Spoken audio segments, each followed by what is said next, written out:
नमस्कार, स्वागत है आपका विराट 24 न्यूज में। मैं आपके साथ आदर्श। विंध्य प्रदेश की राजधानी रहे रीवा की राजनीति व चुनावी दंगल इन दिनों तीन इंजीनियरों के बीच चल रहा है।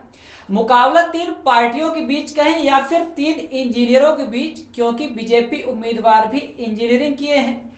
कांग्रेस उम्मीदवार तो नाम में ही इंजीनियर लगाते हैं, साथ ही आप पार्टी से प्रत्याशी भी इंजीनियर हैं, जिससे मुकाबला रोचक हो गया है। रीवा हमेशा से ही मध्य प्रदेश की राजनीति का बहुत ही अहम हिस्सा रहा है, जहां से कभी कांग्रेस अपने गढ़ होने का दावा करती रही, लेकिन पिछले 4 पंचवर्षीय से रीवा का राजनीतिक दुर्ग बीजेपी के पास है। 1998 में पुष्पराज सिंह कांग्रेस से आखिरी बार चुनाव जीते थे। तब से कांग्रेस का सूखा समाप्त नहीं हुआ, जहां तमाम जनचर्चाएं होती रही कि कांग्रेस की गुटबाजी, भीतरघात और फिर टिकट वितरण को लेकर समन्वय न बना पाना ऐसी तमाम जनचर्चाओं का विषय रहा। लेकिन इस बार का चुनावी समीकरण कुछ अलग ही देखने को मिल रहा है। जहां बीजेपी जोर शोर से प्रचार प्रसार में लगी है, तो वहीं कांग्रेस की तैयारी में अभी भी खींचतान दिख रही है। जन चर्चा है कि रीवा विधानसभा कांग्रेस में यह अति आत्मविश्वास है कि जिस तरह से महापौर का चुनाव जीत लिए, वैसे विधानसभा की मलाई भी हाथ लग जाएगी। जबकि हालात कुछ और ही हैं, जहां एक तरफ बीजेपी से 4 बार के विधायक और मंत्री राजेंद्र शुक्ला मैदान में हैं।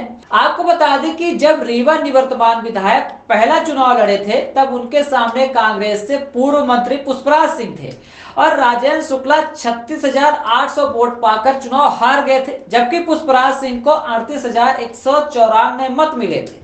वहीं इस चुनाव में कासिम खान बीएसपी से तीसरे स्थान पर थे। 2003 के विधानसभा चुनाव में राजेंद्र शुक्ला 78,612 वोट पाकर चुनाव जीते और दूसरे स्थान पर बीएसपी थी, जबकि कांग्रेस तीसरे में खिसक गई थी और उम्मीदवार थे पुष्पराज सिंह। यदि 2008 की बात करें, जिसमें कांग्रेस ने उम्मीदवार तो बदला, लेकिन स्थिति नहीं बदल पाई, फिर तीसरे स्थान पर अपनी स्थिति बरकरार रखने में कामयाब रही और इस बार उम्मीदवार थे राजेंद्र शर्मा, जबकि 8 के चुनाव में बीएसपी फिर दूसरे स्थान पर थे। राजनीतिक जन बताते हैं कि कांग्रेस की गुटबाजी और समन्वय ने तीसरे पर खड़ा कर दिया था। 2013 के चुनाव में भी कांग्रेस तीसरे स्थान पर ही थी, जबकि उम्मीदवार बदल गया था और उम्मीदवार मुजीब खान मैदान में थे, लेकिन कांग्रेस उम्मीदवार को महज 20 से 21 हजार के बीच वोट ही मिले थे और तीसरे स्थान में बरकरार रहे, जबकि बीएसपी दूसरे में थी।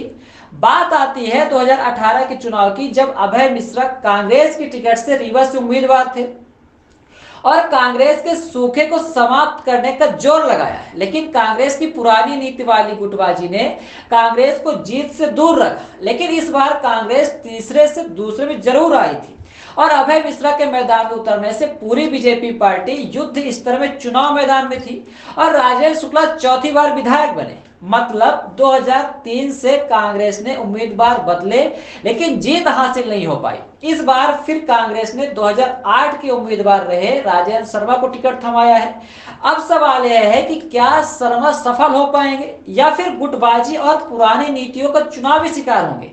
कांग्रेस अपने आप में एक मजबूत पक्ष मानकर चल रही है कि महापौर का चुनाव जीते, लेकिन यह विधानसभा है जहां न तो कांग्रेस उम्मीदवार मैदान में दिखते, आम जनमानस से दूरी, साथ ही जन चर्चा और जनता अपने बीच कांग्रेस उम्मीदवार को पहले कभी नहीं पाई, ऐसी जन चर्चाएं होती रहती हैं।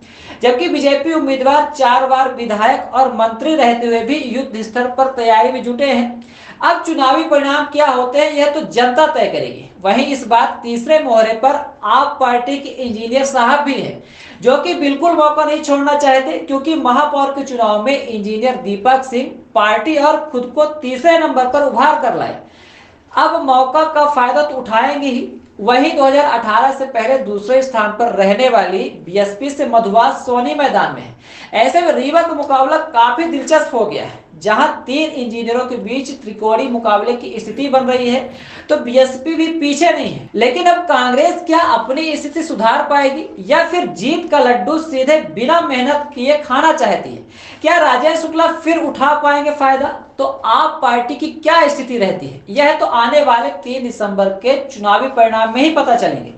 विराट 24 न्यूज की आप सभी गणमान्य मतदाताओं से अपील है कि 17 नवंबर को मतदान करने अवश्य जाएं, अपने मताधिकार का प्रयोग कर एक सशक्त सरकार और मजबूत जनप्रतिनिधि के चयन में भागीदार बने, आचार संहिता का पालन करें।